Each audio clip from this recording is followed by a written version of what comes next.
yan. Tangina mo ito. Ito nga, nagkikeme-keme luto nga kami ngayon. Ginataang isda, balat lang. Yun yung mga bisag, sahog. Kahit may ulam na, sige pa rin. Tapos, ito daw. At pati na, anong juice mo, Peng? Anong juice mo, Peng? Yung Natulit ang ginabas kalamansi. Huwag mo ipapaus yan ha. Kamalansi. Sige, Peng.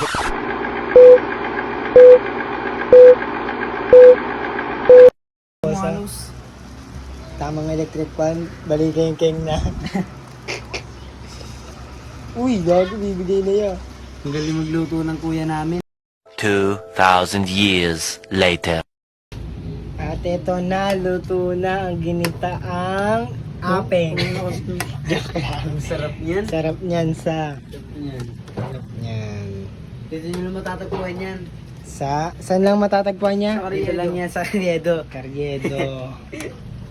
Kung alam niyo itong lugar na to. Yan. Pakita mo yung place na malapit sa ilaw. Sapa. Sapa. Pero bibili kami mamaya ng cake. Happy Father's Day sa lahat ng tatay dyan.